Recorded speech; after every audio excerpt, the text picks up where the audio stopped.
আজকে আমার ছেলের বউর আমি মাছের মাথা মুড়ি খন্ড রান্না শিখে প্রথমে তেল দিয়ে দিলাম, কারণ আমি পেঁয়াজ কুচি দিয়ে দিলাম, একটু বাইরে যা বাদামি কালার করে নিলাম।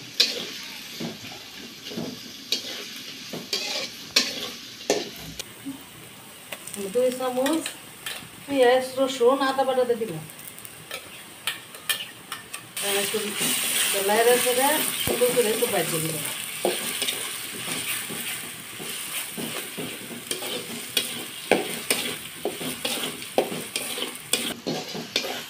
আমার মশলাটা ভাজা হয়ে গেছে গা, এখন আমি হলুদ মরিচ ধনিয়াতে দিলাম, কাঁচামরিচের পেস্ট দিয়ে দিলাম, হাফ চামচ জিরা দিয়ে দিলাম, জিরার গুঁড়া,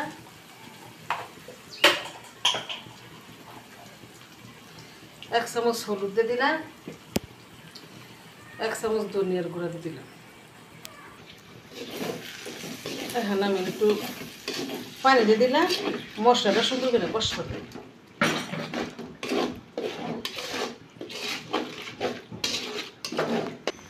এখন আমি ঘুরে দিলাম, মশলাটা একটু কষুক। আমার মশলাটা কষানো হয়ে গেছে গা, কারণ আমি কয়েকটা রসুন টুকরা টুকরা করে রাখছি, দিয়ে দিলাম। আস্তাই রাখবাম, কারণ রসুন দিলে দেখতে সুন্দর দেখা যায়। আস্তে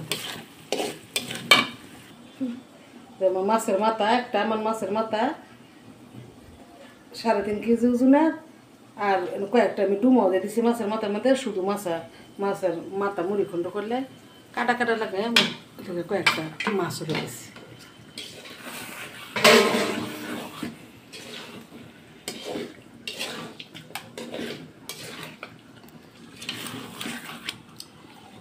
আমি একটু পানি দিলাম মাছটা কষবার লেগে।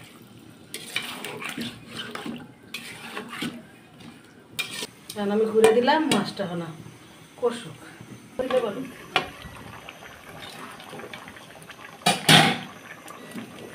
আমার মাছটা কষা নিয়ে গেছে, আর একটু লাগা দিয়ে দিলাম।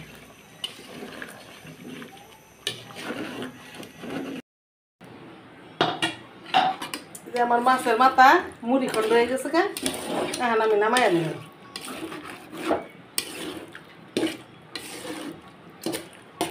মাছটা বেশি দিছি দিকে অনেক সুন্দর হয়েছে, কাটা কম মাংস বেশি।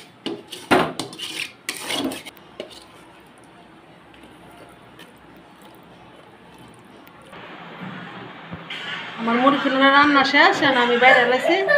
আমার মুড়ি খন্ডটা দেখতে যেমন সুন্দর হয়েছে, খাইতে তেমনি মজা হইব। কে কে মুড়ি খন্ডটা পছন্দ করেন কমেন্টে জানাবেন।